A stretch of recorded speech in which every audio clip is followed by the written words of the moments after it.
achieved, that is the Board of Management of Njiru Secondary School should expeditiously register and acquire the title deed of the land where the school is situated. And 2, the Board of Management should undertake an environmental impact assessment of the school in consultation with the National Environment Management Authority, NEMA, and submit a report to the necessary authorities, including the Ministry of Education, to facilitate registration process. And 3, the Board of Management should urgently mobilize resources to provide safe water, hygiene and sanitation, and facilities in the school. And therefore, Mr. Speaker, as I conclude, I wish to take this opportunity to thank all the members of the committee for their immense contribution during this consideration of this petition and subsequent production of these reports.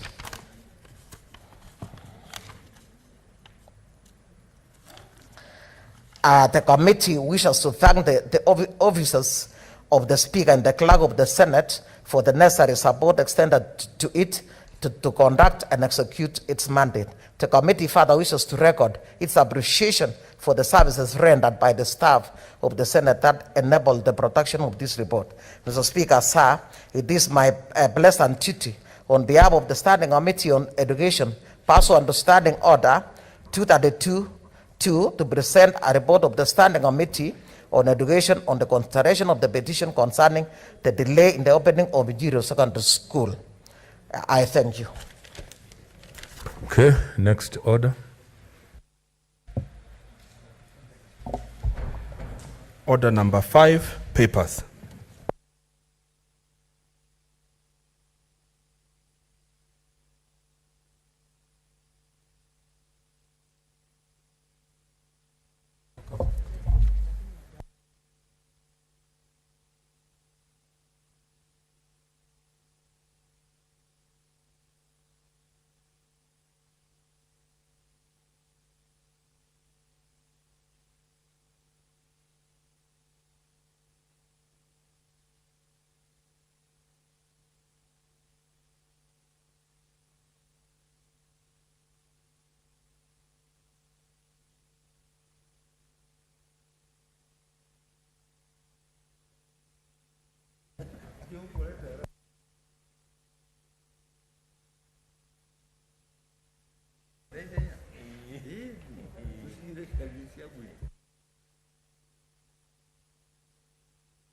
Senator Sakaja. What?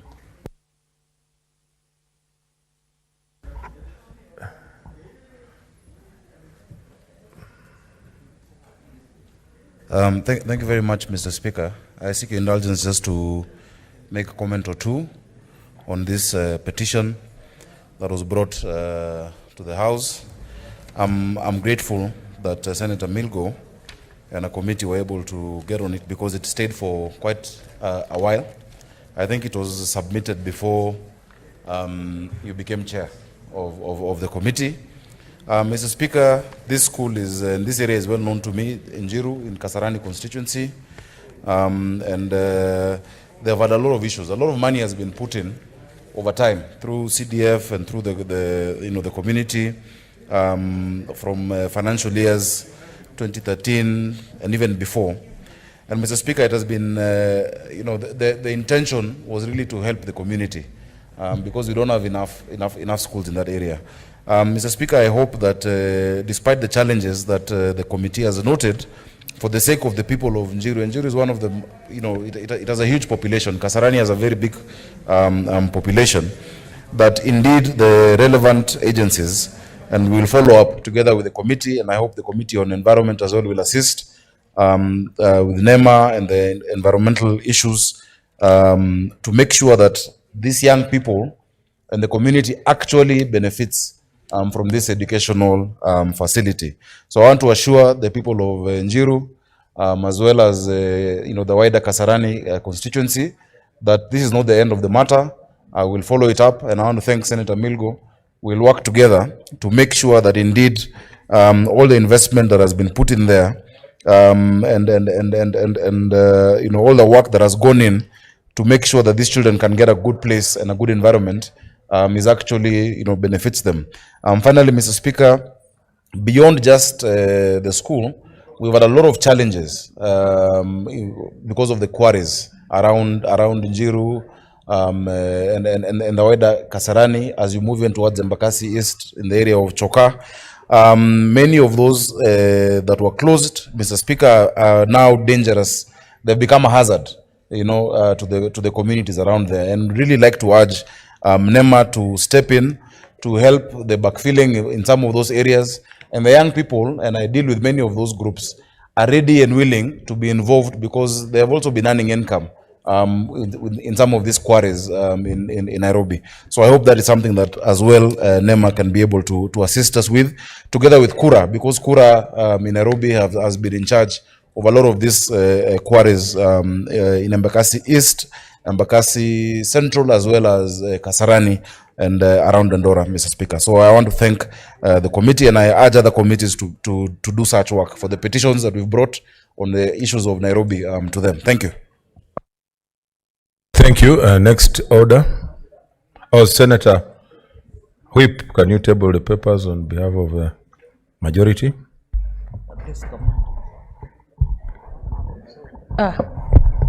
Mr. Speaker, Point of order, Mr. Speaker. What's your point of order? I wanted to add my voice on the petition by Senator Milgo. I was on the line. You are not there. The screen is my screen is not showing anything. Unless they check what is wrong, because Okay. I already. Okay, later. Okay. Okay, proceed.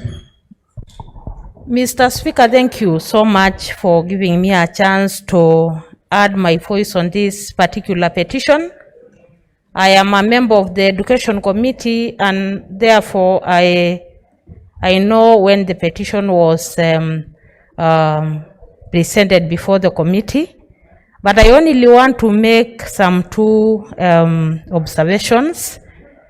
Mr. Speaker, as much as I sympathize with the people of Kasarani constituency in Njiru area because of the much resources the CDF office put into the facility and the delay of the opening of the school. But I also want to point out that the Ministry of Education, which is in charge of registration of schools, must make sure that before a school is registered, is in an environment that will not pose much problems in the future of the school. This is because this school is surrounded by quarries. It is also surrounded by a sewerage plant system. And so I foresee a situation where in future, the school will still be faced by a lot of environmental problems. And so I was just urging the concerned institutions, whether it is the office of a constituency MP or the Ministry of Education, before they allow a school to be built in any place, it must be in an environment that will be friendly for the institution. This is a learning institution that will be hosting many students from Nairobi and the environs, and therefore it should be having a good environment, a conducive learning environment. I thank you. Okay. Whip.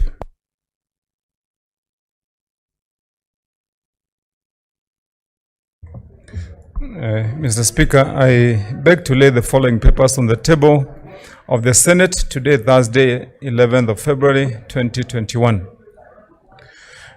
One, the Public Health COVID-19 Indoor Meetings Rules, legal notice number 224 of 2020, published on the 30th of December, 2020. Two, report on public service compliance with the values and principles in Articles 10 and 232 of the Constitution for the year 2019-2020. 3. report of the Auditor General on the financial statements of the County Assembly of Homa Bay for the year ended 30th June 2019. 4. Report of the Auditor General on the financial statements of the County Executive of Homa Bay for the year ended 30th June 2019. 5. Report of the Auditor General on the financial statements of Uasin Gishu County Assembly for the year ended 30th June 2019. 6. Report of the Auditor General on the financial statements of the County Executive of Uasin Gishu for the year ended 30th June 2019. 7. Report of the Auditor General for the financial statements of the County Assembly of Samburu for the year ended 30th June 2019. 8. Report of the Auditor General on the financial statements of the County Executive of Samburu for the year ended 30th June 2019. 9. Report of the Auditor General on the financial statements of the County Assembly of Elgeyo Marakwet for the year ended 30th June 2019. 10. Report of the Auditor General on the financial statements of Murang'a County Executive for the year ended 30th June 2019. 11. Report of the Auditor General on the financial statements of the County Assembly of Nandi for the year ended 30th June 2019. 12. Report of the Auditor General for the financial statements of the County Executive of Nandi for the year ended 30th June 2019. 13. Report of the Auditor General on the financial statements of the County Executive of Elgeyo Marakwet for the year ended 30th June 2019. 14. Report of the Auditor General on the financial statements of the County Executive of Homa Bay for the year ended 30th June 2019. 15. Report of the Auditor General on the financial statements of the County Executive of Uasin Gishu for the year ended 30th June 2019. 16. Report of the Auditor General on the financial statements of the County Executive of Kisumu for the year ended 30th June 2019. 17. Report of the Auditor General on the financial statements of the County Executive of Kisumu for the year ended 30th June 2019. 18. Report of the Auditor General on the Kenya Health Sector Program, Support 3, Danida Reference 104, Kenya 810-300, the grant for the year ended 30th June 2020, County Government of Kisii. 19. Report of the Auditor General on the Kisumu Urban Project Advance Account, CKE 1035-01G, for the year ended 30th June 2020, County Government of Kisumu. 20. Report of the Auditor General on Kisumu Urban Project Cash Expenditure Fund, CKE 1035-01G, for the year ended 30th June 2020 for the County Government of Kisumu. And the report of the Auditor General on the Sanitation Output Based Aid Project, that is IDA grant number TF 014251 and number TF 0A 5607 for the year ended 30th June 2020, Nairobi City Water and Sewerage Company Limited. Mr. Speaker, I beg to lay. Okay. Senator Ochila yako.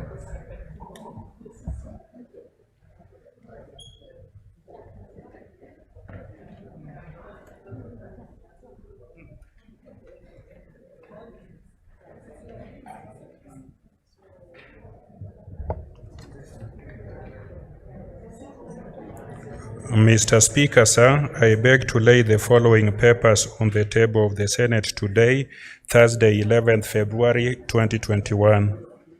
1. Volume 1, Report of the Senate Sessional Committee on the County Public Accounts and Investments on the consideration of the audit reports of the following county executives for the financial year 2015-2016, 2016-2017, 2017-2018. A. Baringo. B. Elgeyo Marakwet. C. Homa Bay. D. Kakamega. E. Kiambu. 2. Volume 2, Report of the Senate Sessional Committee of the Public Accounts and Investments on the consideration of the audit reports of the following county executives for the financial year 2015-2016, 2016-2018, 2016-2017, 2017-2018. A. Kisii. B. Mandera. C. Mombasa. D. Taita Taveta. E. Kilifi. 3. Volume 3. Report of the Senate Sessional Committee on the County Public Accounts and Investments on the consideration of the audit reports of the following county executives for the financial year 2015-2016, 2016-2017, and 2017-2018. A. Garissa. B. Wajir. D. Narok. No, C. Narok. D. Kericho. And E. Lamu. Mr. Speaker, I beg to lay the papers.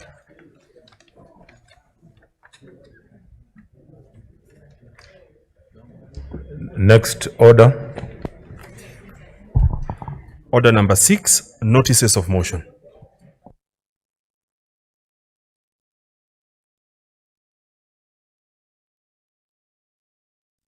Okay, Chairman.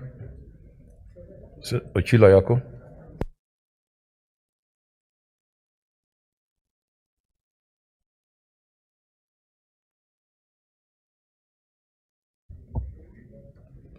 Mr. Speaker, sir, I beg to give notice of the following motion, that this House adopts the report of the Sessional Committee on the County Public Accounts laid on the table of the Senate today, Thursday, 11th February 2021. 1. Volume 1, Report of the Senate Sessional Committee on the County Public Accounts and Investments on the consideration of the audit reports of the following county executives for the financial years 2015-2016, 2016-2017, 2017-2018. A. Baringo.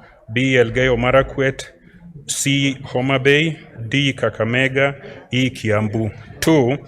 Volume 2, Report of the Senate Sessional Committee on the County Public Accounts and Investment on the consideration of the audit reports of the following county executives for the financial year 2015-2016, 2016-2017, 2017-2018. A. Kisii. B. Mandera.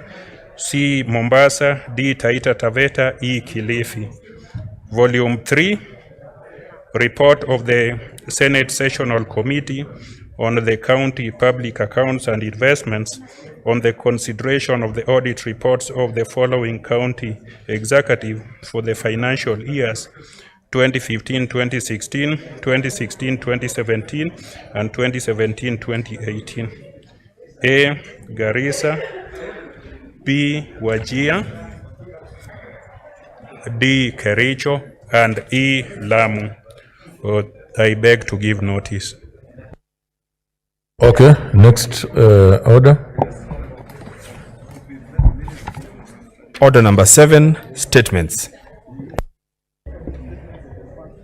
Okay, Senator Kakamega, Cleophas Malala is not there, is deferred. Senator Gertrude Musurve is not there, is deferred. Senator Mary Senator.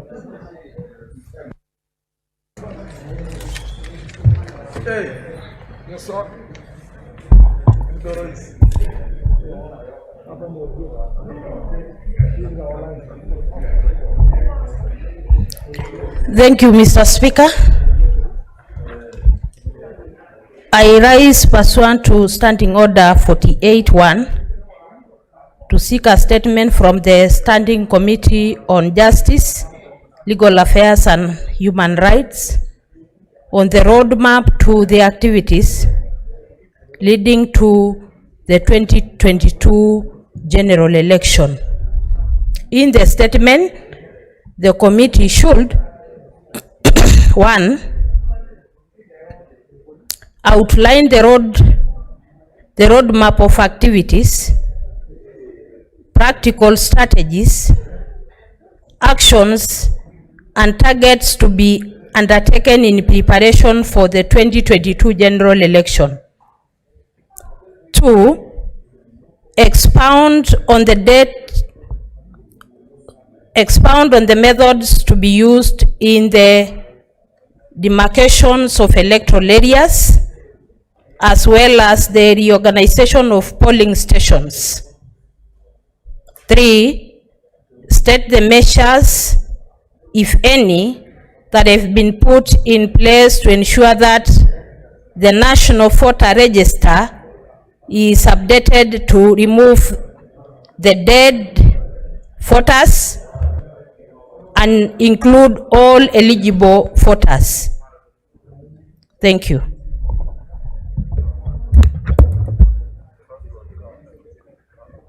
Okay, I don't see any interest. Okay, Senator Wambua, you're not, it's not reflecting, but you look like you want to say something. Yeah, I think there is a problem with the system, Mr. Speaker. Mr. Speaker, I thank you for this opportunity to make a comment on the statement sought by Senator Mary Senator. Speaker, I know the statement must have gone through the process for it to be approved, to be read on the floor. But Mr. Speaker, listening to that statement, it just raises procedural issues and the day-to-day running of all the institutions that are required to be doing the things that the Senator is talking about. So, Mr. Speaker, I don't know, Mr. Speaker, really what specifically it is that kind of statement is supposed to do. I have no problem with it, but I just want to understand, Mr. Speaker, it raises eyebrows, really, it does. I thank you, Mr. Speaker. Can I say something? Yes, Senator Langat. Maybe you need to look at the statement. You can give you a copy, you see what she's raising. Professor.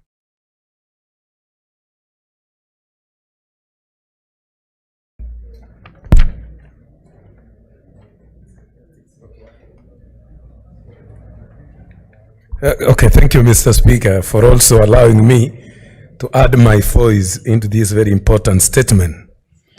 Up to this time, it's somehow very surprising, Mr. Speaker, that the IPC even has not come out very clearly on the roadmap towards 2022. Even the composition of the commissioners up to this particular time, Mr. Speaker, is still not enough to run an electoral commission effectively.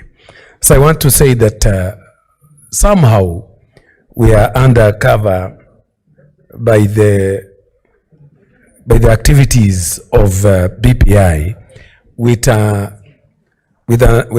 perception that everything will be handled by the BPI, which is still facing a lot of challenges. Therefore, I concur with Mary Senator that this particular actually, this statement is so important that we need to understand the measures, if any, that have been put in place to ensure that the National Voter Register is updated to remove the dead voters and include all eligible voters. These updates are very important, Mr. Speaker, for such a very important commission. The citizens have to be updated on the progress of towards this particular important exercise in 2022. I support this statement and it should be taken seriously, Mr. Speaker. Thank you. Senator Moses Wetangula.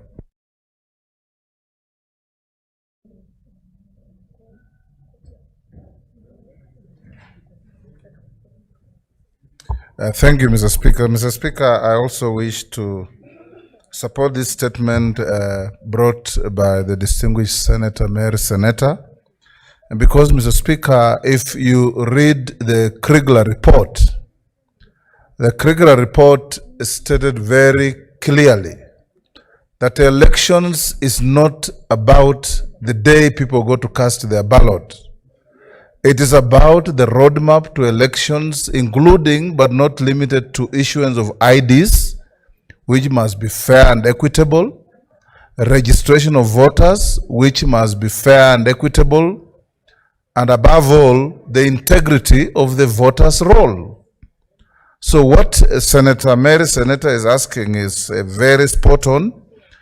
We need to encourage the IEBC that is currently in office to continue making it known to the public how many people are getting registered in the process of continuous registration, how regular are they updating the registers after registration, and the linkage between the issuance of IDs and the registration of new voters, and the updating of registers by bringing on board people who have either lost their IDs or need to re-enter the voters' roll if they have, for one reason or another, been expunged or left out. Mr. Speaker, we also have a situation going to the next elections when in the 10-year cycle, IEBC ought to be reviewing and delimiting electoral boundaries. We know that the 290 constituencies are locked in the Constitution, but they still have a duty to review boundaries, especially in areas where the demographic growth has been either extremely positive or negative, so that boundaries can be recreated to have equitable representation of voters. But they now face even a bigger challenge, because BBI, if it goes through, and I hope it will, is creating another 70 constituencies. These 70 constituencies are away from the norm, takes away the mandate of IEBC, and the numbers have already been distributed within the bill. So IEBC will then have to go to Kiambu and find a way of how to create boundaries to give them an additional 6 constituencies, because that's their duty. They'll have to go to Kajiado, go to Bungoma, Nairobi, everywhere. And their level of preparedness is very important, because we do not want a situation where, like Nairobi, boundaries are gerrymandered to give certain advantages to certain areas and disadvantage others. So this, Mr. Speaker, the committee, I believe, is of justice and legal, which is chaired by Senator Mogeni, need to deal with this matter very urgently, so that the country can get to have an assurance that even with the lean IEBC that we have, they are doing a job that can satisfy the needs and desires of Kenyans as we go to the next elections. Thank you. Senator Linturi. Thank you, Mr. Speaker. Mr. Speaker, let me add my voice to the statement being sought by Mary Senator, and appreciate that is really timely, because when you look at the time from now to the date of the general election, and for purposes, Mr. Speaker, of ensuring that there is confidence amongst Kenyans, a few things must be done the right way, and people must be throughout appraised on what is being done. Mr. Speaker, as we sit here today, the IEBC is not fully constituted. We would want to know the steps and the measures being put in place to ensure IEBC is fully constituted, and IEBC has enough time really to prepare. Mr. Speaker, if I am not wrong, and I would beg to be corrected, that there are certain challenges that the IEBC may end up facing, and especially in terms of the creation of the new constituency boundaries, because I think And here, any IMBC must create on the limit in boundaries not less than a year before the next general election. So if they have to do it, Mr. Speaker, I think they must be in full gear trying to get organized to achieve this deadline. So as they prepare, as the committee is trying to bring this statement, then it is important, Mr. Chairman, on your houses, even better inform me when I have finished, because I wouldn't mind your information. And this is what I would want you to inform me on, because, Mr. Speaker, yes, it is true that people want constituencies.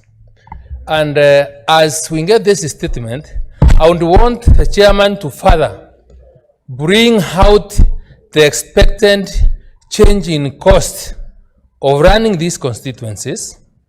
And this cost should not only be limited to the salaries of members of parliament and the other allowances, but also must extend to the level of the infrastructure and development that is required to house or to maintain the extra 70 members of parliament. Because, Mr. Speaker, if the design of this chamber was to accommodate 67, and out of that the limitation, you have another 70, it means that the seats here must be readjusted. That means extra expenditure. It means that, Mr. Speaker, the support required of a member of parliament in terms of drivers, PAs, and wherever must also be factored in. So, we would want to understand that budget, how much it will be able to cost the taxpayer, and finally, Mr. Speaker, whether they will find it appropriate to design a uniform for members of parliament, because parliament will be so bloated that it will not even be easy to be able to identify one another. When you increase parliament to the level of 600 or 400 and something members of parliament, honestly, Mr. Speaker, you will require a uniform for identification, just like any other secondary school like Alliance or Mango or any other that has a uniform. Thank you, Mr. Speaker. Senator Mazinza, Shionga. I was standing on a point of order, Mr. Speaker. I just wanted to, I was just imagining, is he in order, is the Honorable Senator in order to want to write other standing orders on uniform of members of parliament? And already we have code of how we can trace in this parliament. Surely, are we going back to class 1, class 2, class nursery? Thank you. Senator Linturi. Mr. Speaker, you know, we are trying to be positive and think progressively, because when you have a National Assembly of 420, a stream in our normal day secondary schools or any other stream in any secondary school is 40 times 8 classes, which is 320. And for you to identify those students or pupils, you must be dressed in a common, in a uniform, so that you're able to identify one another. So when a parliament has 500 or so members of parliament, Mr. Speaker, the only prudent way is to get a uniform way of trying to identify one another, so that, because even so many strangers will be around, and the security of parliament will be, honestly, Mr. Speaker, at risk. Senator Mogeni, you still want to inform Senator Linturi? Thank you, Mr. Speaker. First, I think I want to join other senators in appreciating the statement that is being sought by Senator Mary, Senator, because it raises very critical issues surrounding our 2022 elections. Mr. Speaker, the only point of information I wanted to disclose to my learned friend is that in the BBI, the application of Article 89, Sub-Article 4 of the Constitution, that requires that new constituencies must be in place 12 months before a general election, have been stayed by the BBI report in the transition clauses. So that, Mr. Speaker, even if the BBI report was to pass in, let's say, December of this year, still the new constituencies will be applied in the 2022 elections. But I agree with Mary Senator that there is a lot of work cut out for IBC, because, Mr. Speaker, other than the issue she has raised about constituencies, I've no doubt that even boundaries for our wards will greatly be altered, because if you create 12 constituencies in Nairobi, it means that you are going to have new wards. Mr. Speaker, in the last general election, I think we were guided by the Legale report, where the minimum number of wards in our constituency was given as 3. The average is 4, but I think there are a few that are up to 7. But it means that we shall have an alteration of even our ward boundaries. Given the fact that if BBI was to pass, the 12 months period that obligates the new constituencies not to apply to a general election will not be applied, I agree that there is work cut out for IEBC, and it's good that we engage them so that we test their preparedness to undertake this very important task. But my committee is up to task. There's a point of order from Senator Linturi, yes.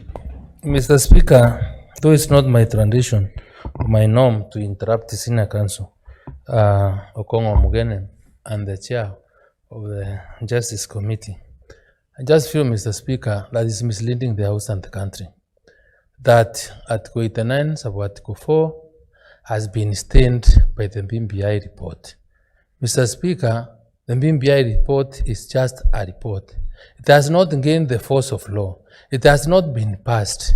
So how can it be able to stay a constitutional provision on an active document that we are all relying on, unless and until the Kenyans adopt that one? That is probably why I wouldn't be able to agree with him. And because we don't know the outcome of the BBI, then the best thing is to apply the law as is, and not to imply that BBI will just pass, and for that matter, that particular constitutional provision will not apply. Senator Mogeni. Mr. Speaker, I have always known Senator Linturi as somebody who listens keenly.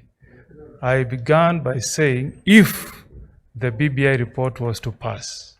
When I've used the word if, it means the position will only change if BBI report passes. Thank you, Mr. Speaker. Okay. Next statement is by Senator Dr. Abdullahi Ali.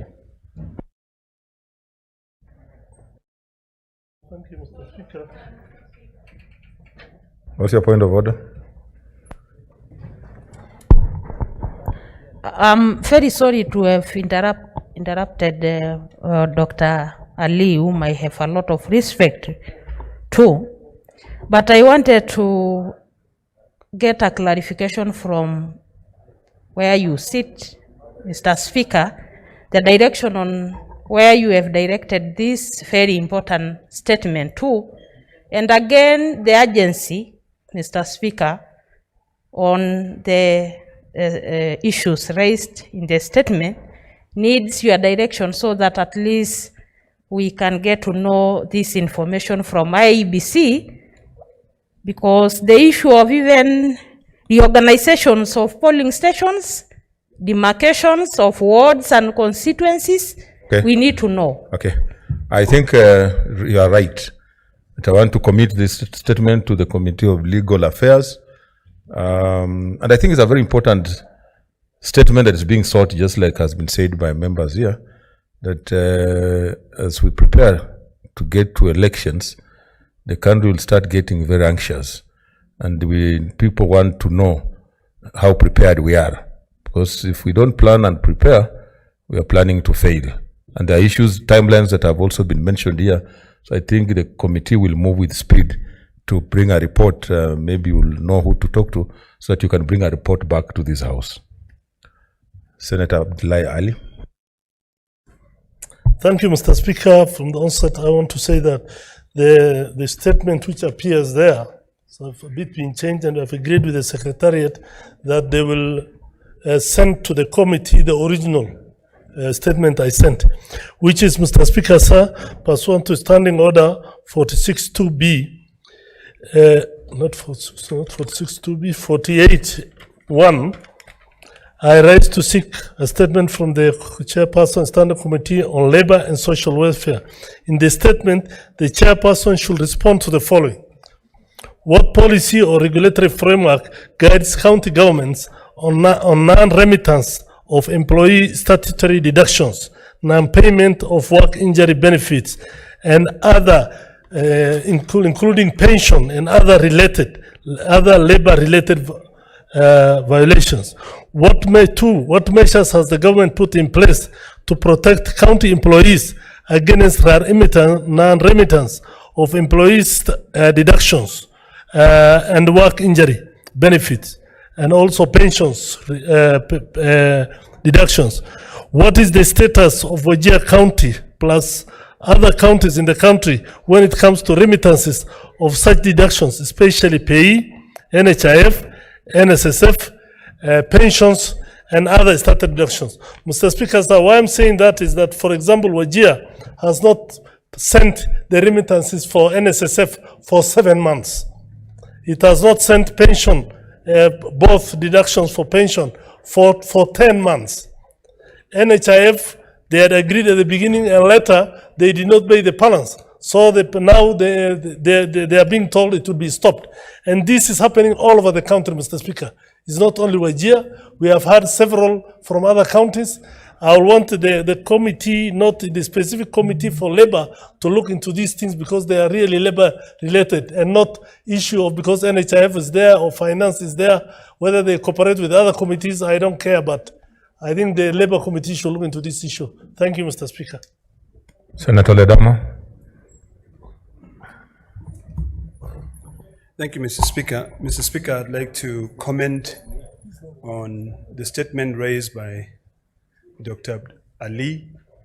And I think, Mr. Speaker, this is a matter which does not only affect county governments, but also even affect this Senate, in particular, the staff of the senators.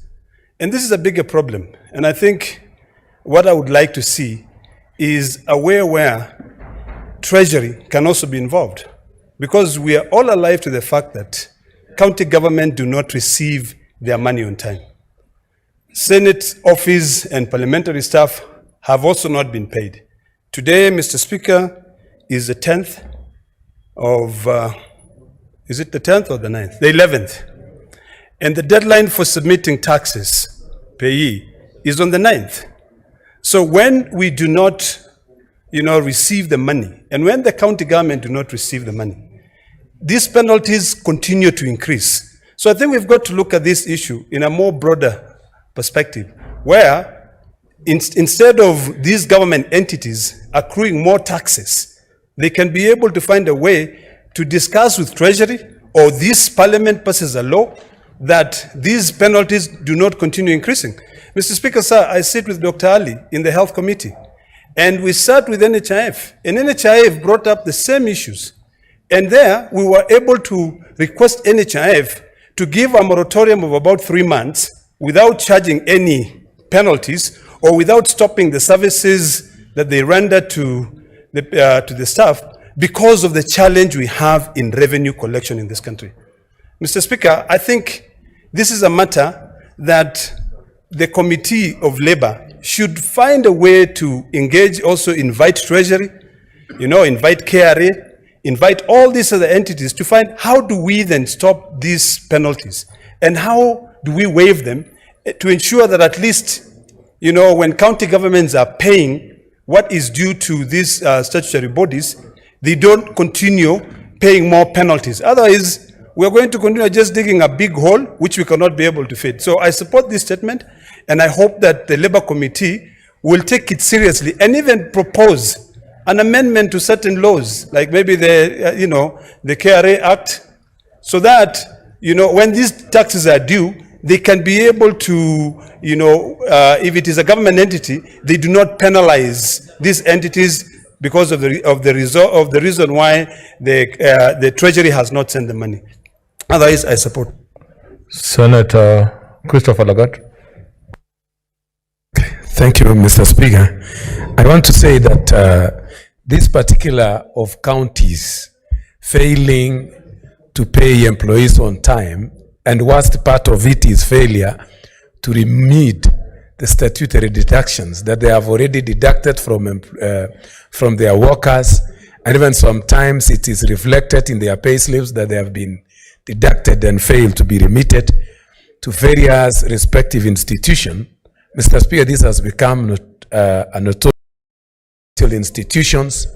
They could not even go for loans and the rest.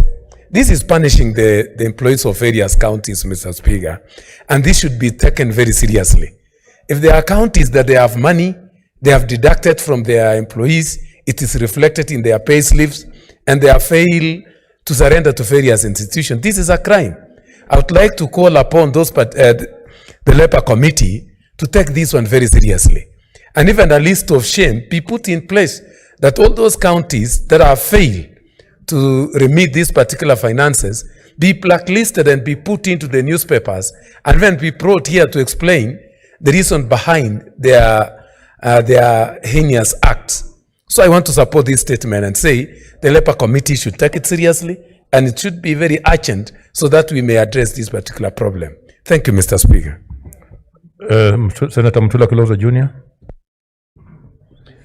Mr. Speaker, I want to support the statement, but I want to distinguish the issues raised by Senator Ledama on non-remittance, because the non-remittance, although it's an issue, is not what Senator Ali was saying, if I understood his statement. If I understood what you were saying about the non-remittance of statutory deductions, where the deductions have been deducted from the employee. That is what I understood to be your statement. Now, both the NHIF, NSSF Act treat non-remittance as criminal action. NSSF and NHIF have prosecutors who do not operate through the DPP. So what is happening in counties is that those prosecutors for those particular statutory bodies have been compromised so that they do not, of course, lodge complaints, because ideally the person in charge should be charged. We are aware of a lot of employees who leave office either after the contractual period, and when they go to pick their retirement benefits, they realize the employers have not remitted.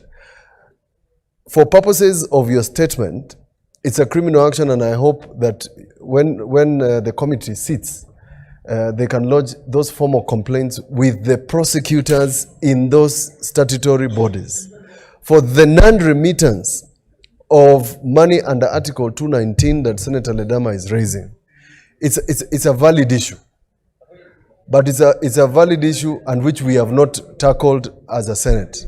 We have not addressed this issue, and Speaker, maybe at some point, the Finance Committee Chair can address this issue seriously, so that a declaration can be made that counties are not receiving their benefits, workers have not been paid, and the reasons therefore. Because, and I want Ledama to listen to this point, the argument by this Senate should address the Cabinet Secretary to say, you cannot look at the bank account of Makueni and tell them the money in Central Bank has not been used. Because Makueni cannot withdraw that money in sacks when it's not due for payment or when it has not been approved. It's not the law. So if Narok has 1 billion shillings in their account, you cannot say, I will not remit more money. Because it's not their choice. If the money is due, it should be deducted.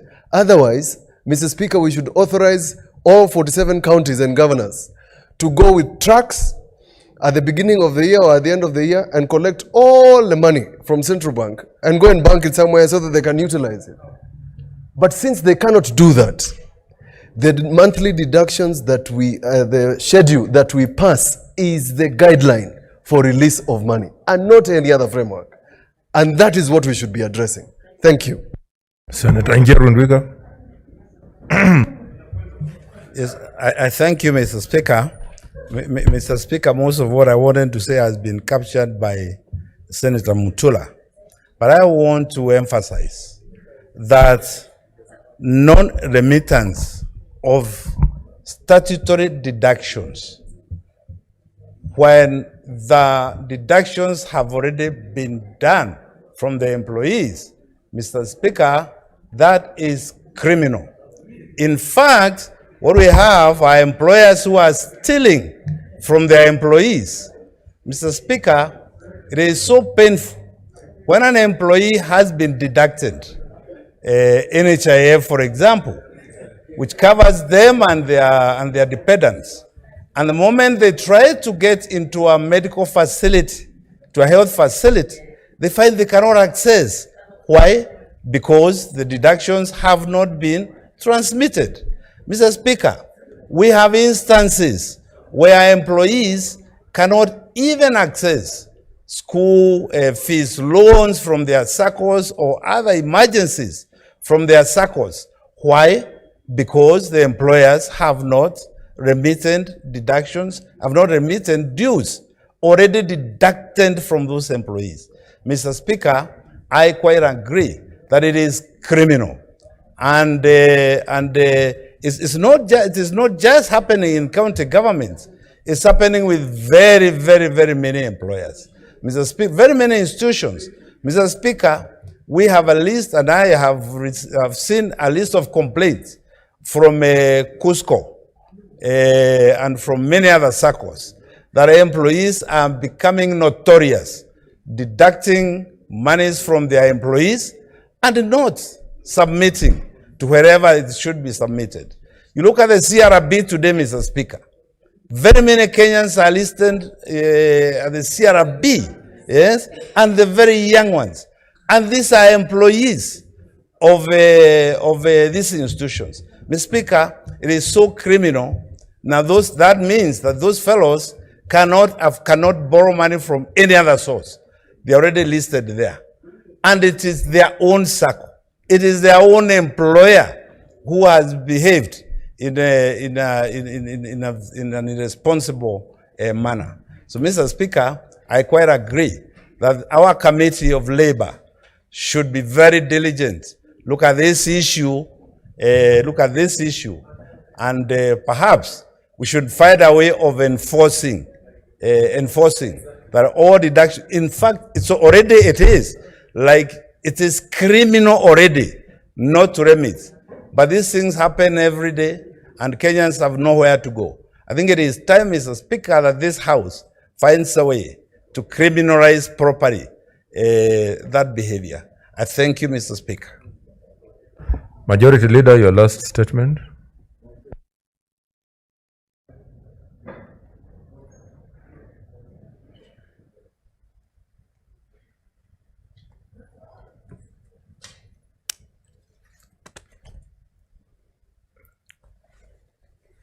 Mr. Speaker, sir, pursuant to Standing Orders Standing Order 52.1, I hereby present the Senate the business of the House for the week commencing Tuesday, 16th February 2021. Allow me first to take this opportunity to welcome all honorable senators back from the long recess period. It is my hope that you all took the opportunity to meet with constituents, families, and friends, and that you took time to rest a bit while at it.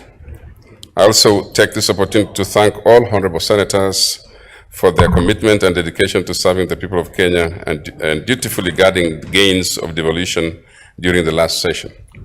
The Speaker, sir, on Tuesday, 16th February 2021, the Senate Business Committee will meet to schedule the business of the Senate. On that day, the Senate will consider bills for which, following the judgment of the High Court in Constitutional Petition number 284 of 2019, the resolution process contemplated under Article 110(3) of the Constitution was completed by both Senate Speakers of Parliament.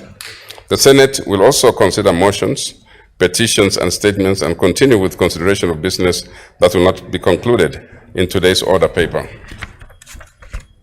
On Wednesday, 17th, 2021, the Senate will continue with business that will not be concluded on Tuesday, 16th February 2021, and any other business scheduled for the Senate Business Committee, while on Thursday, 18th February 2021, The Senate will continue with business that will not be concluded on Wednesday, 17th February 2021, and any other business.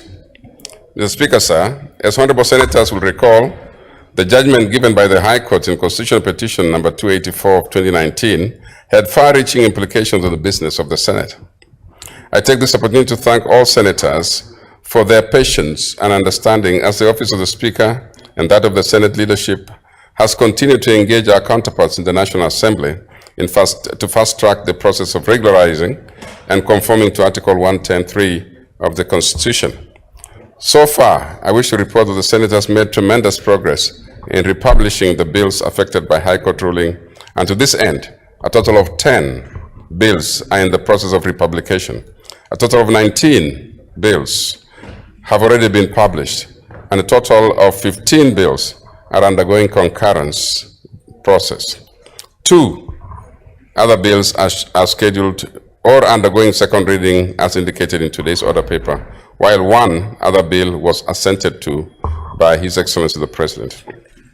Allow me to take this opportunity to inform honorable senators that the Senate Business Committee is working on a framework for fast-tracking consideration and passage of said bills upon introduction in the Senate. Mr. Speaker, sir, in conclusion, the issue of COVID-19 pandemic cannot be overstated. The pandemic has continued to persist in a third wave, with a third wave being anticipated in the near future. I continue to urge each and every one of us to adhere to the Ministry of Health protocols and to the guidelines issued by the Speaker on keeping safe and preventing the spread of the pandemic. Mr. Speaker, I thank you and hereby lay the statement on the table of the House. Thank you.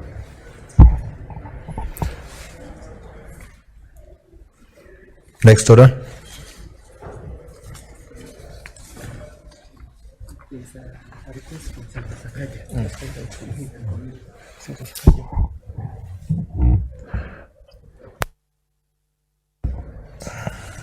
What is it, Senator Sakaja?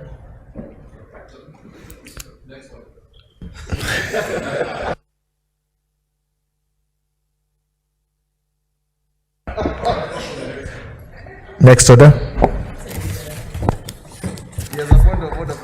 Order number 8, the Mang Bin Bill, Senate Bills number 9 of 2020, second reading.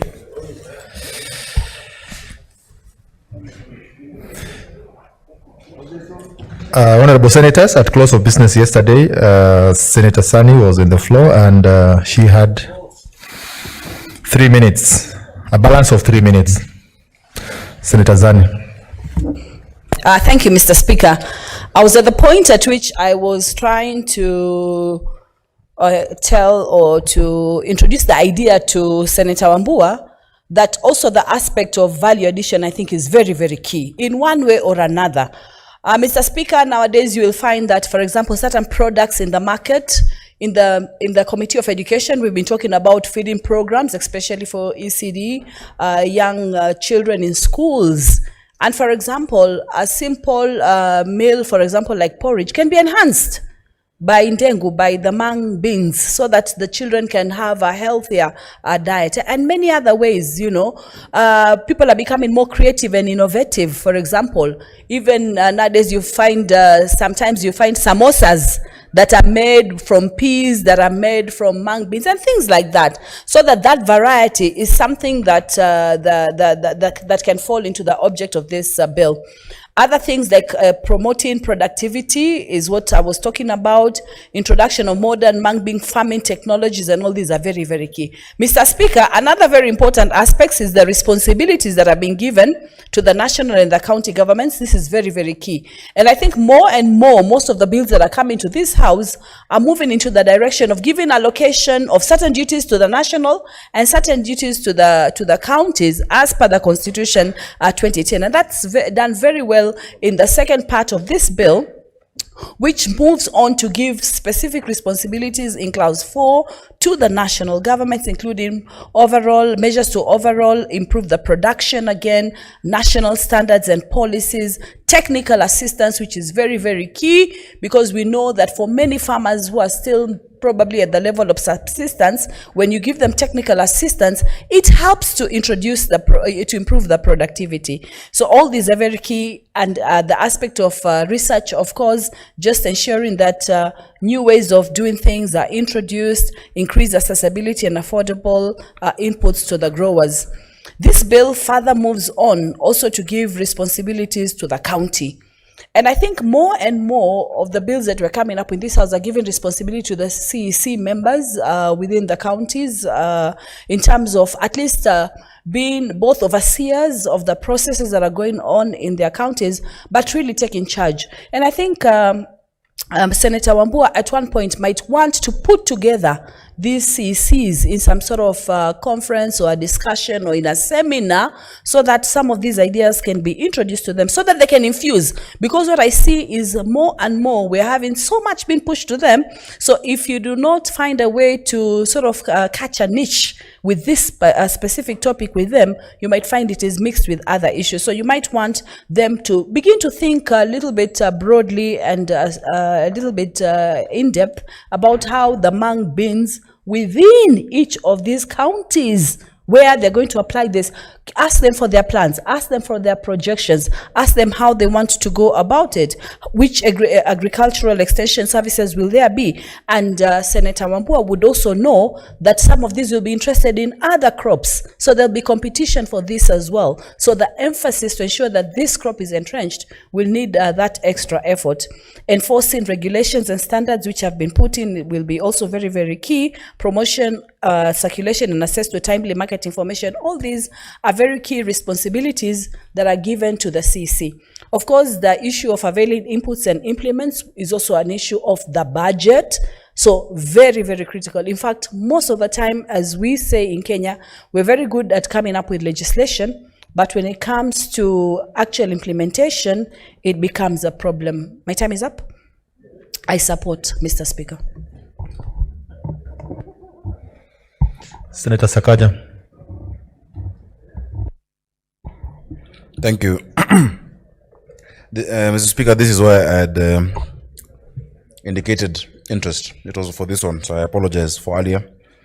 I want to thank Senator Wambua for this bill and for sponsoring it. Mr. Speaker, we do realize that the mung bills, first of all, I must confess, I didn't know mung beans is ndengu. I thought they only called green grams, but mung beans is another name for ndengu. This is a crop that grows predominantly in arid and semi-arid areas. Senator Wambua's county is one of those areas. And so it has direct relevance, not just to the country generally, but even to his own specific county. And indeed, that is why we're in this house, to protect the interests of our counties, to think about our people and the issues economically, etc. So congratulations for bringing this. Mr. Speaker, when in the National Assembly, there was a bill that was brought in the Senate, and I think it passed and came to the National Assembly, on potatoes. That was by Senator Karue Muriuki of Nyandarua. And Mr. Speaker, it was very easy for members in the National Assembly to try and make light of it and say the Senate has no business, they're doing potato bills, you know, and joke around it. But when you actually look at the impact of such legislation, these are the kind of bills that speak directly to the common mwananchi, they speak directly to the economy, and they speak directly to what the, you know, Senator Omanga wants me to say hustlers. But really what the common mwananchi is looking at. So even on this one, I know they will try and make light of it and say we're legislating on dengue, but it's an important thing to legislate. Mr. Speaker, I'm sitting next to the chair of agriculture. He will tell you agriculture is 60% of our GDP as a country. 60% of our GDP or economic activities. But Mr. Speaker, I am always at pains to reconcile a mismatch in our, in economics that despite agriculture doing 60% of GDP contribution, agriculture does less than 5% of revenue. Its contribution to revenue is less than 5%. And it is because of a number of issues. Number one, Mr. Speaker, as a country, our agriculture has mainly been subsistence, and we have not moved to value addition. And so if you don't move to value addition, you find your people are very busy in this economic activity, but in terms of its contribution to the national revenue, it's still very low. And that is an area that I hope and I know the Committee on Agriculture is really focused on. How do we improve? How do we value add?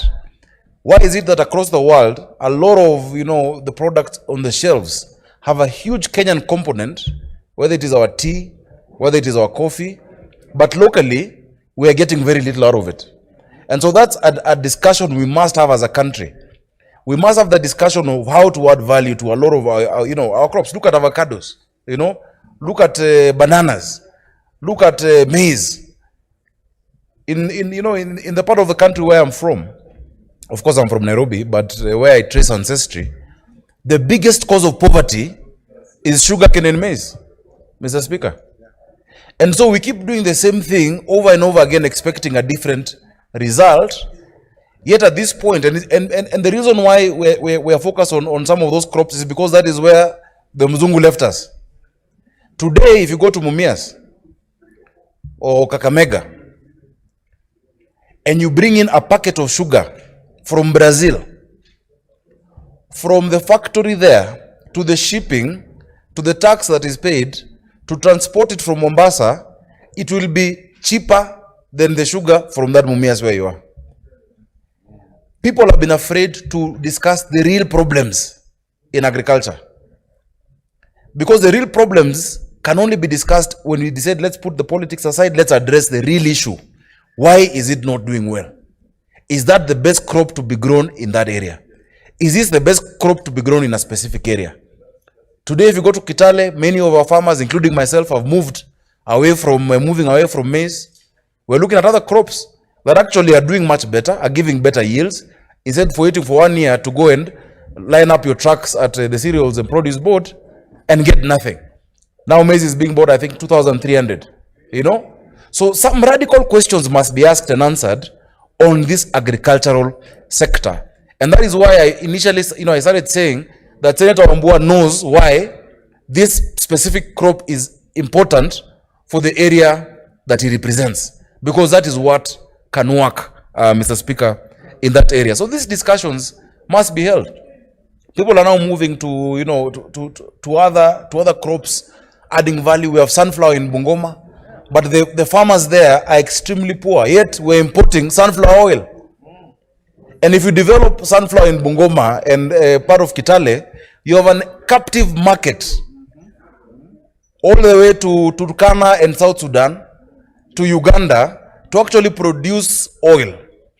And the byproduct of that production of oil is soap. So we want to see factories there, and we need to talk about how then we add value to that crop, and it can transform the economy of Western region, for instance. If we look at what can be done better in coast, can transform the economy and turn it on its head. But look at what happened to Galana Kulalo. So these are questions that we really must ask and really need to answer if we want to transform our economy and forget these high-level theories that I hear people banding around of how to change the economy and how to change the livelihoods of the common person in this country. Mr. Speaker, the second thing that impresses me in this bill is nuanced. It is the issue of school feeding. And I want to thank Senator Wambua. I spoke about this yesterday. Mr. Speaker, if you go to many of our schools, and I've gone now, since schools opened in Nairobi, I've visited now around 8 schools. And you look at those children, you'll want to shed a tear. Because they're trying to keep brave faces, but they're hungry. At home, there's nothing. The COVID pandemic has had a very, very bad effect on the economy. So the parents are really broke. We used to have a school feeding program. When I was growing up in Nairobi, we used to have maziwa ya nyayo. We'd get milk, in school, which would add the nutrition. And that's why, even as you remember, the first anniversary of the late President Moi, he left a mark. But something we must add, apart, we're giving MCS 4 billion for BBI, yet with a similar amount, we can actually feed all our children in schools while helping the economy, Mr. Speaker, because it's the farmers who are growing these things. So such that the government now buys rice, buys this ndengu, buys maize, and make sure in school a child at least will get a meal. I don't know how Senator Milgo, when I raised it yesterday, what you have thought about, because it's your committee. We must reintroduce it. In the urban areas in Nairobi, Nairobi is what we call shamba la mawe. When you don't have money, you will not eat and you will not sleep, because everything you have to pay for. At least for some of you in the rural areas, there's something, even if you pluck off the fence, it is mboga, the hedges, the hedges are edible. Your neighbor will give you what we call a gorogoro of maize. But the children in Nairobi and in the urban areas are really suffering. So I think while you've put this here, we must emphasize that aspect of school feeding by government being able to buy this produce from our farmers. I don't think there'll be a better way to allocate, whether it is 5 billion or 10 billion, Mr. Speaker, for our children. Because if a child has nothing in their stomach, nothing will go into their head. Nothing will go into their brains. We've started, together with private sector, some of the Rotary clubs where Mutula made me join. Some of these people are helping me take food to some schools, but it's not sustainable. As a senator, I can't feed all the kids in Nairobi. So I'd really urge, and I'm glad the leader of majority is here, please, even as we're going through the BPS and this budget program, as a Senate, please let us think about the issue of feeding our children in schools. I think there's no better thing that you can be able to do. So thank you also, Senator Wambua, for raising that issue of school feeding within this bill. It talks about how to facilitate access to the markets, which is extremely important. Mr. Speaker, when we were having our debate last year and people were saying there's no agriculture in Nairobi, I told them part of agriculture is the market. And the biggest market for a lot of our agricultural products, whether it is livestock, is Nairobi. If you look at Kiamaiko, if you look at Dagoretti Corner, all of those abattoirs, it is your livestock that come there. If you look at Marigiti, if you look at Wakulima Market, it is the market. Now, if agriculture is 60% of the GDP, yet every year we're having 30 to 40% post-harvest losses, then really we're putting money in a hole. We must look at storage. We must look at access to markets. We must look at extension officers and the contribution in the end, of the value chain, and that is the markets. So that is something which is extremely important, and I'm very happy that Senator Wambua has raised it in this bill. We need to strengthen the capacity of communities. Back in the day, there used to be a lot of agricultural extension officers. I don't know if they are still there as much as they were before. The agricultural extension officers would come and tell you, they'll test your soil and they say, with this kind of soil, this is what you need to do. They'll be able to see whether the outbreaks of diseases, that needs to be re-emphasized. And that can only be done by giving counties money, because agriculture is essentially a devolved function. And so the growers must be assisted on post-harvesting management of mung bean products and also other crops that we have, Mr. Speaker.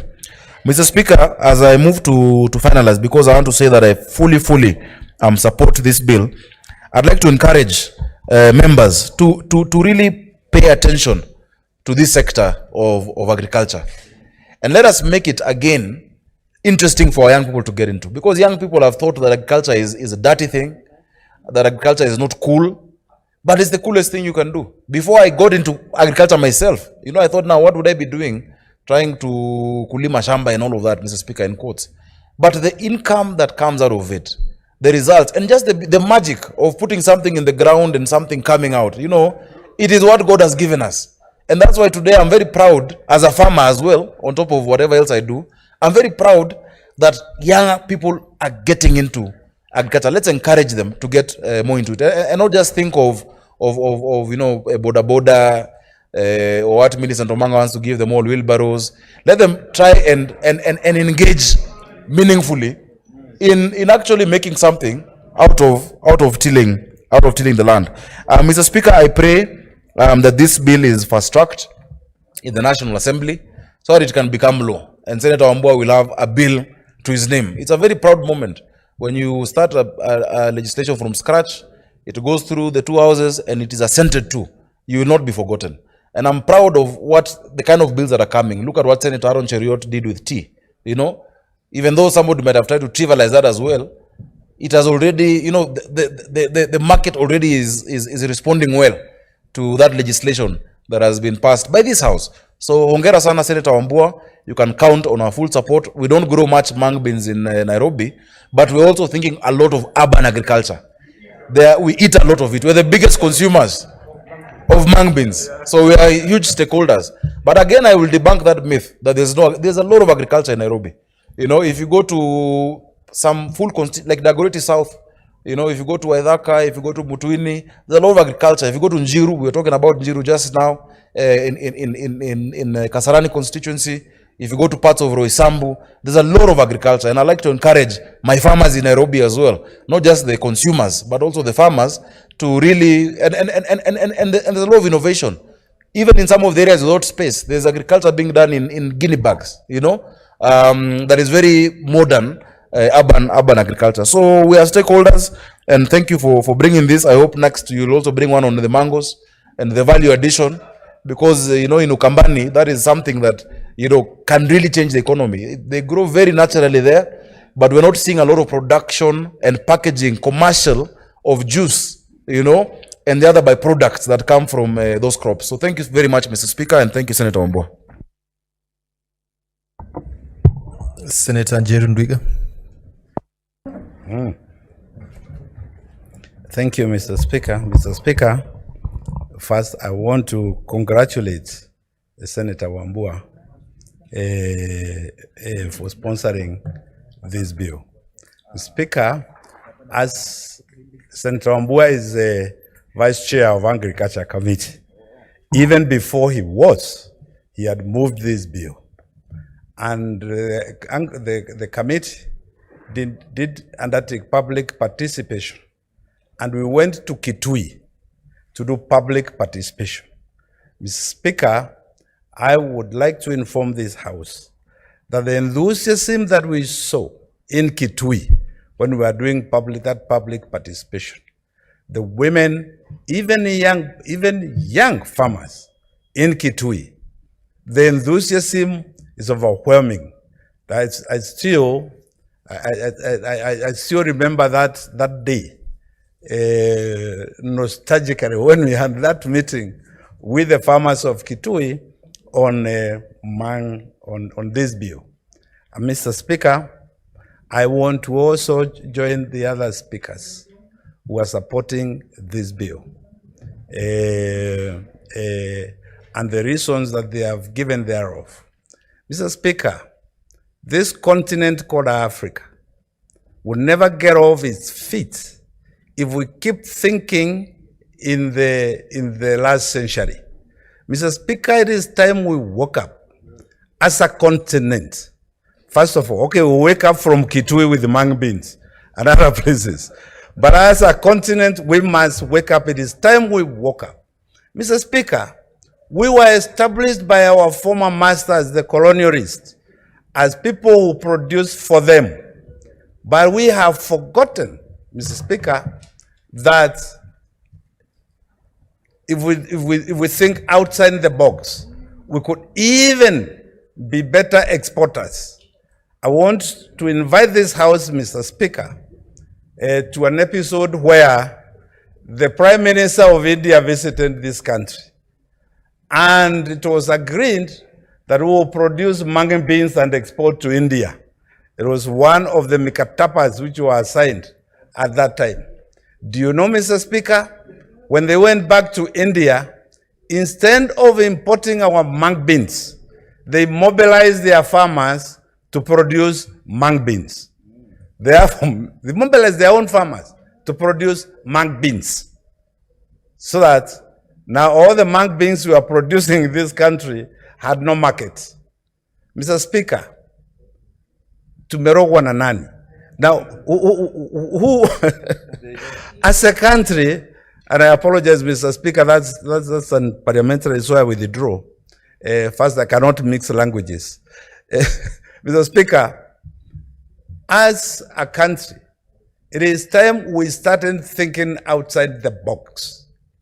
Now, if we are producing whatever we are producing, can we, and we have such educated scientists and food technologists in this country, we should not just be going to the farm to just put things in the soil, wait for them to sprout, and then wonder what we are going to do with them. As if we did not go, they know they will grow.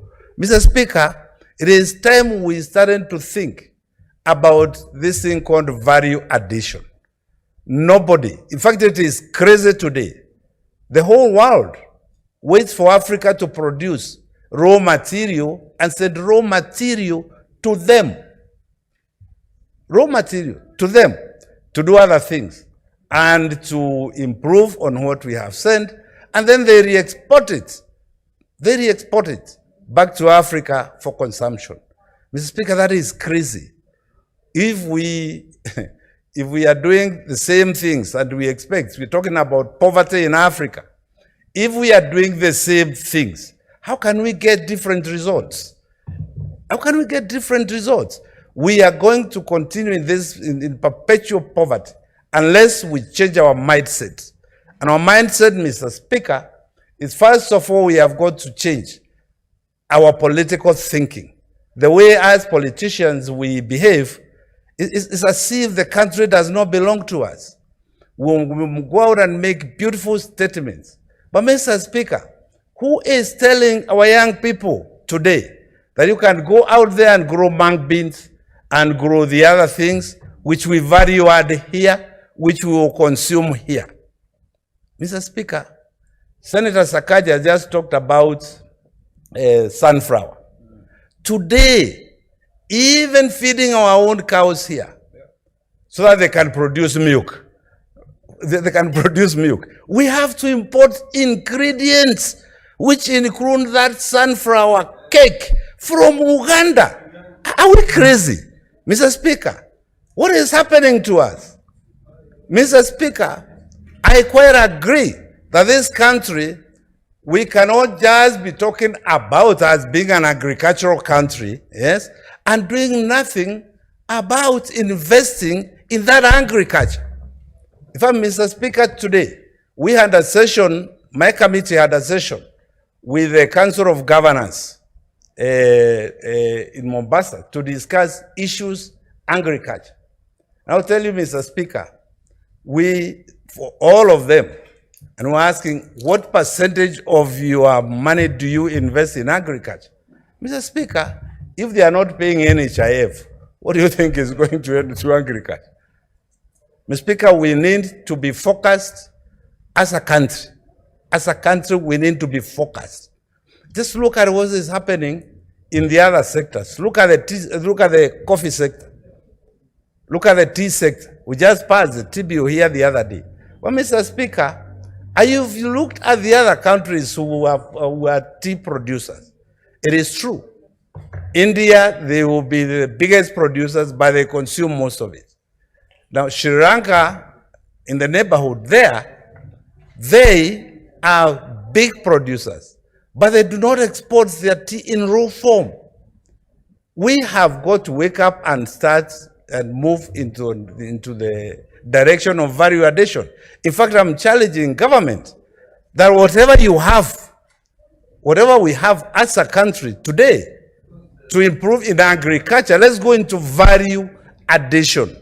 And this country is waiting, the world is waiting. Mr. Speaker, I'm a big supporter of African FTA.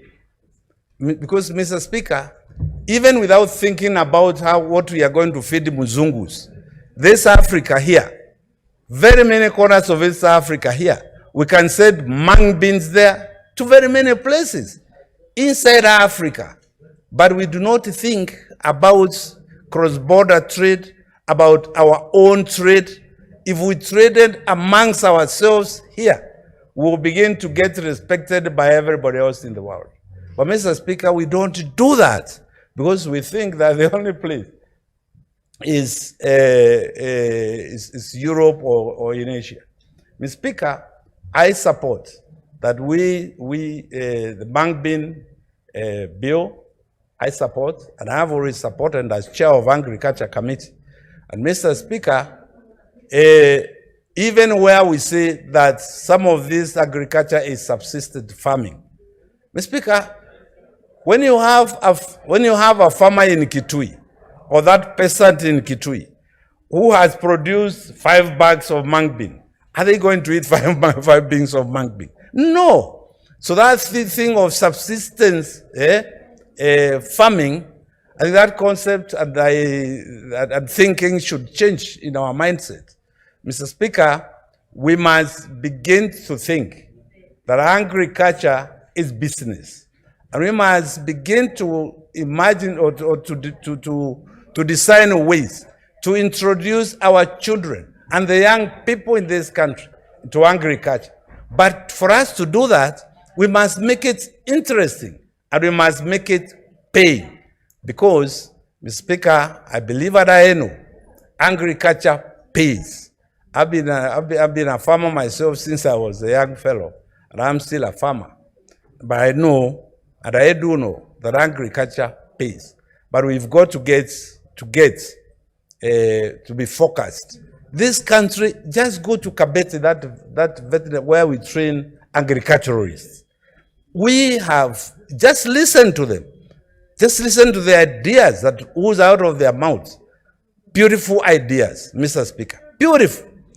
We have such educated agriculturalists in this country. But what are we doing with all this, Mr. Speaker? It is time we change our focus. Stop thinking about producing just for consumption here to happen. And even if it was just ours, even if it was our own consumption, Mr. Speaker, let us be creative. Let us value and so that we get more value for whatever we produce. Mr. Speaker, I support, although I do not want to discuss the coffee bill before it runs here, but I have seen a line there which says that we will increase duty and taxes for all coffees that will come back into this country. Yes, Mr. Speaker, I support. But I also want to suggest that we zero rate all coffees which will get into this country, or raw coffee which will get into this country, so that we can start a process of being coffee manufacturers for the world. That's what we need to do. The days when that coffee had money, Mr. Speaker, Coffee Board of the day used to produce our coffee in industrial area here. And all of us, we know Kahawa #1, KK Kahawa, those things.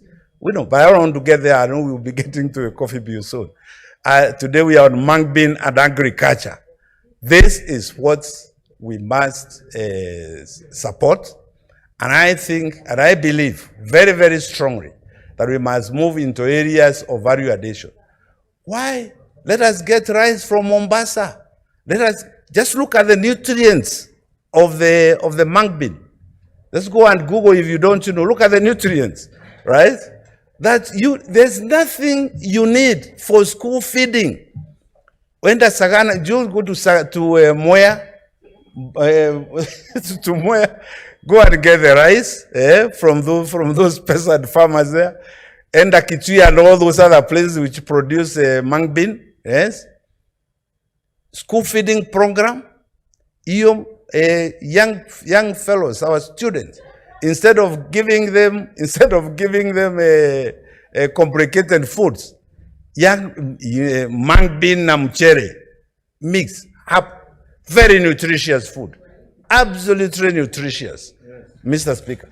So, and then we'll have very nutritious food. That is the direction we should go.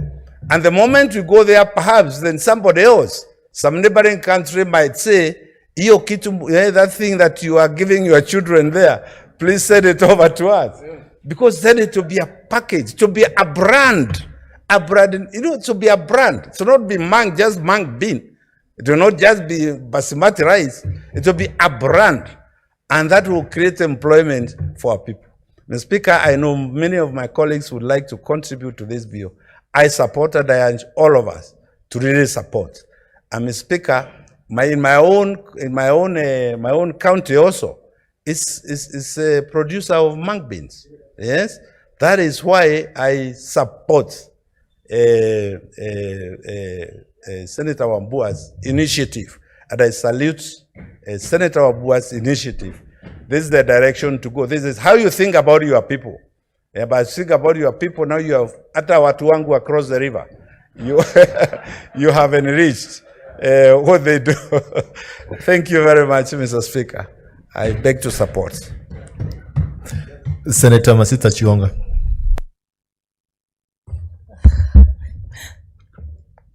Sorry. Thank you, Mr. Speaker. I stand here to congratulate Senator Wambua for coming up with this bill on the Mang bill. And I want to say that looking at the bill is of great benefit to Kenyans. And not only Kenyan, but to improve the agriculture sector, which Kenyans really depended on since initiation of this republic. Mr. Speaker, there are so many challenges when it comes to agriculture in this country. And this bill here is trying or has tried to sort out some of the challenges that generally affect our agricultural sector. Mr. Speaker, when you look at the issue of regulations that have been highlighted here, when you look at the responsibilities, when you look at the licenses, the permits and regulations as a whole, you find out that the bill has really highlighted how we should go about. But my worry is, how do we then deal with the middleman who can then come up in this agricultural sector and the so-called the brokers who take over what the poor farmer has come up with and convert it to their own production. It is important that we follow what has been put into this bill, especially the regulations that have been laid here and the policies that have been highlighted here when dealing with licensing. There are so many issues here, Mr. Speaker. When you look at licensing in Kenya as a whole, the brokers really kill this sector.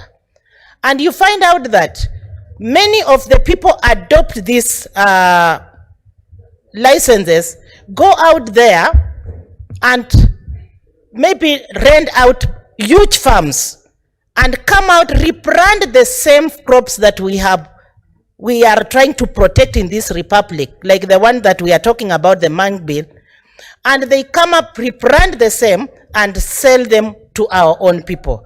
So I like the issue whereby the regulation that have been put into this particular bill that will tame some of these people, especially the brokers. It will tame them. If only the national government and the county government will embrace what is put into this bill. The other thing I want to say, it is about the policies. We come up with policies.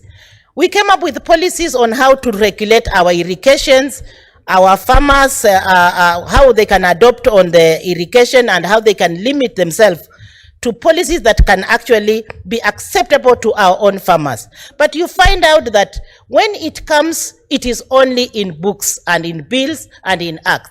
But it does not occur very well when it comes to practicals. There are people who take agriculture for granted in this country. And when they take agriculture for granted, they kill our economy. You look at the maize farmers, you look at the sugarcane farmers, we are crying foul, especially in the Western. We do not want the same to happen in Ukambani, where these people, the same people They will now navigate their ways to this, well, using this bill, they will navigate their ways to this part of the country and bring down these particular farmers. We want to encourage our farmers to follow regulation. We want to encourage our government to follow standards and operation. And that's why I also like one thing in this particular bill, whereby the minister does not be the main person to control agricultural sector, or the county government then remains the only one to be controlled with one person. It is all the stakeholders to be put on the table, discuss, and look at the cartels that are in this particular, the cartels that are really infringe in this particular sector, and limit them so that our people can benefit from this particular protection. Again, Mr. Speaker, it is that you look at this particular bill, the school feeding program. It is not only the school feeding program. You find out that these people, the cartels that I'm talking about, they will get the tenders.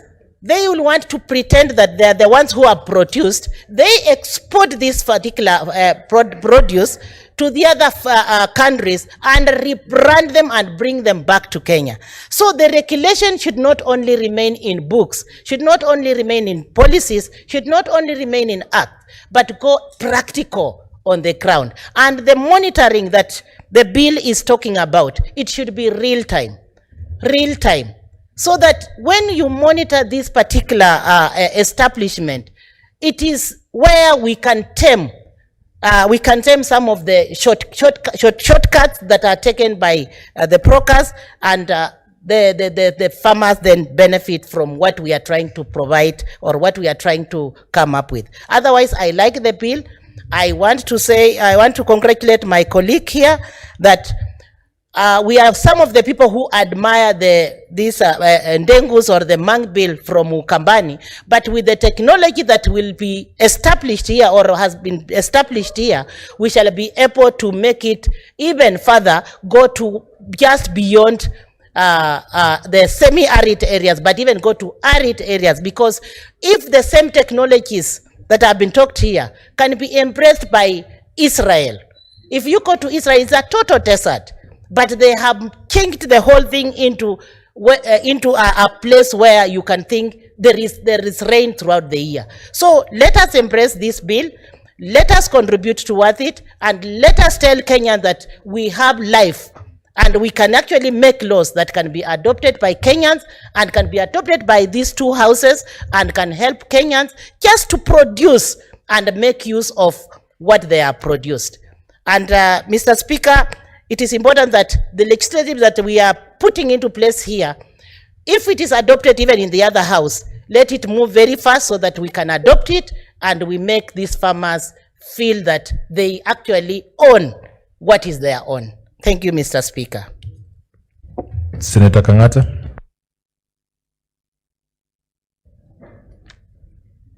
Thank you, Mr. Speaker, for giving me this opportunity to contribute to this Mang's Bill 2020. I start by congratulating the Senator for Kitui for coming up with this very progressive bill for several reasons.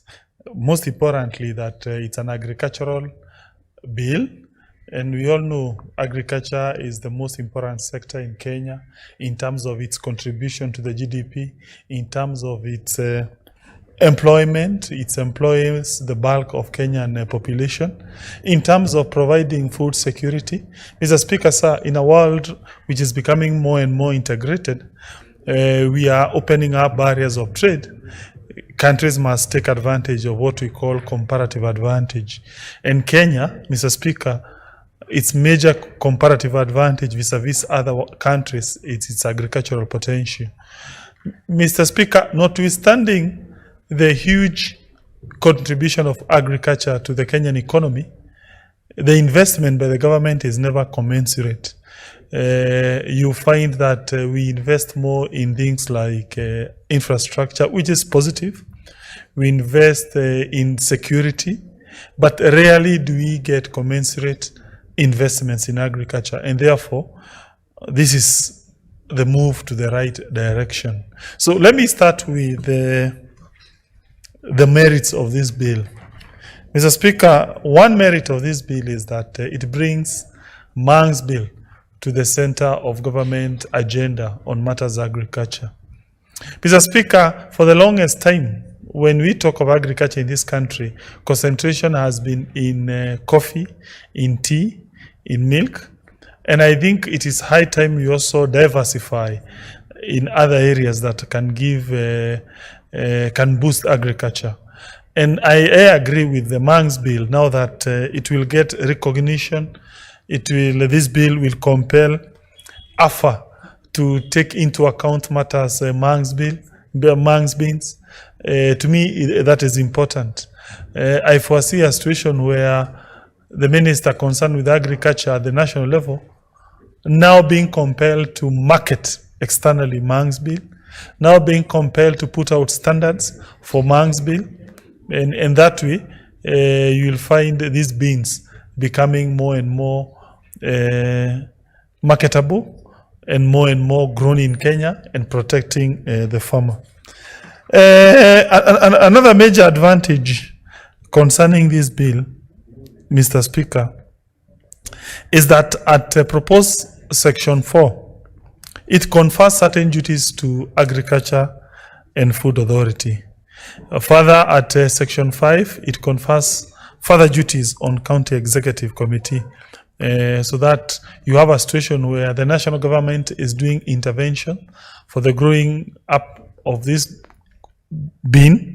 Also, there is some role also given to the county government to promote the marketing of this. I'm also happy, Mr. Speaker, sir, with the proposal in proposed Section 6, which now compels the various government entities to give priority in products of Mang beans in government programs. Mr. Speaker, government usually have several programs. Let's say, for instance, the food relief. But when you look at the products that are used by government in food relief, you'll see more emphasis in beans, in maize, in rice. But I've never seen I'm not aware of a certain time where government distributed Mang bean.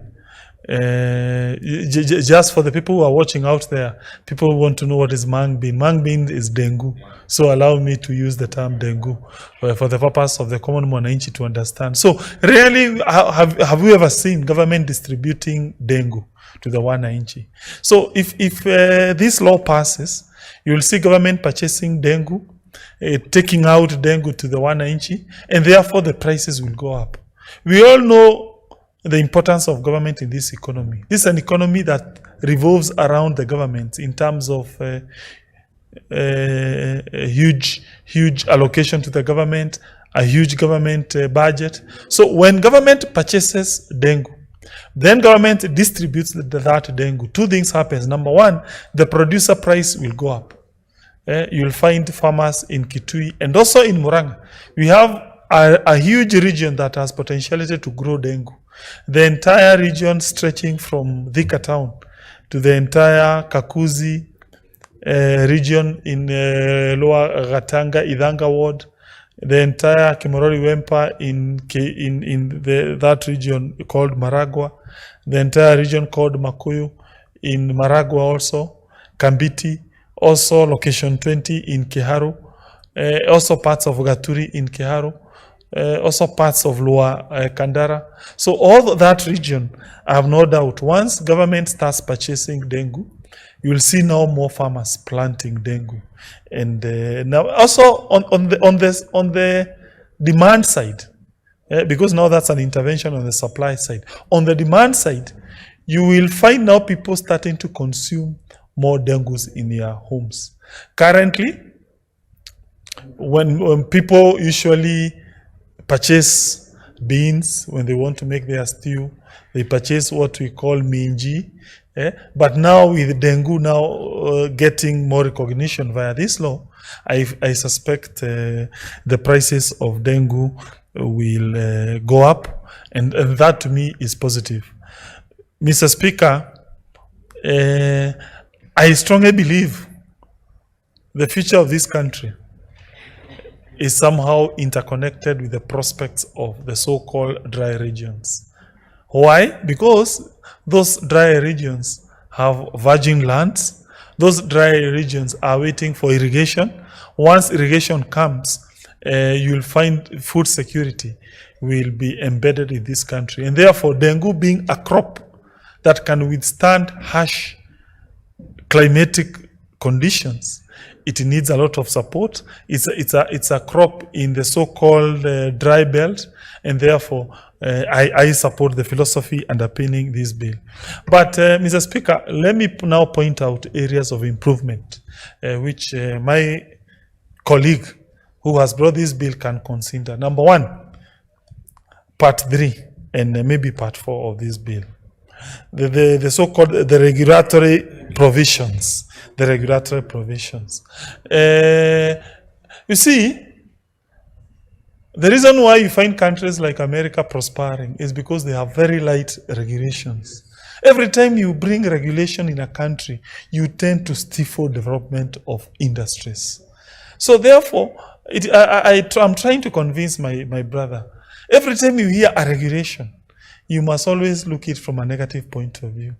It is something that is going to be enacted by government whose net effect, notwithstanding the original intention to assist that sector, regulations tend to whittle down economy. They tend to bring back, they tend to hold back. So the less regulated a sector is, the better it is. So for instance, you find here requirements for registration of growers. You find a requirement for licensing of marketers, processors, large scale. Refusal to issue a license. To me, that's a danger. Those are dangerous provisions from where I sit. They will tend now to create a parallel black market. It will mean a poor person in Kitui, he cannot even establish a small shamba of dengue without going to pay a license. That license, number one, will be expensive. I have no doubt government will put some fee for obtaining that license. Number two, it will be laborious to even procure that license. It will take 1 or 2 years, or you have to corrupt that official. Yeah? So you may say, okay, no, it is important you give out those licenses so that you standardized. But I'm telling you, based on my experience with government regulations, they always retard industries. Let me give you an example, my brother. Let me give you a good example. If you want to establish a hotel here in Nairobi or anywhere in this republic, how many licenses are you supposed to get from government? Almost 100. You have to pay, I don't know, you go to National Construction Authority, you get it. You go to environmental, what is it called? National Environmental Management Authority, another license. You go to public health, another license. You go to city, the county, the authority, the local authority or the county government, another license. You go to the engineers, to the builders, another license. You go to alcohol, another license. Surely. I can tell you. By the way, Mr. Speaker, I want you to bring it to attention. There's a very good write-up by a very good scholar. I think he's from Latin America. He's called De Soto. You see, De Soto has argued very persuasively that governments, how they retard economic growth in third world countries by coming up with taxes and laborious processes. Ask any person wanting to put out a factory in this country how many licenses is supposed to put up. And I can tell you, the funny thing is, they will tell you, hey, we are putting out, we are telling you to obtain this license. Let's say, for instance, NEMA, so that we protect the environment. The truth is, there will be no single NEMA officer who will come up to your premises. You just go to the office, you give them something, then they give you a document. No single person will come there to do anything. So in short, every time I see a regulation, my blood runs cold. Let me tell you, every time I see a law proposing a regulation, for me, my blood runs cold. And that is why I'm a great opponent for any forms of regulation in this country. These regulations are going to retard this sector. You may say, okay, you're bringing them in good faith. You want to bring standards, but I can tell you those licenses will be conduits for corruption. Let us make this sector lightly regulated. We make it lightly regulated. In fact, by the way, the other time I was thinking about philosophy of regulations in Kenya. Do you know what I was proposing to do?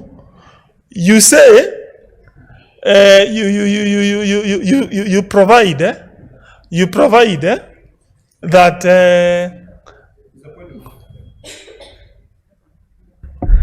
What is Senator Pareno? Mr. Speaker, I happen to sit in the Delegated Legislation Committee,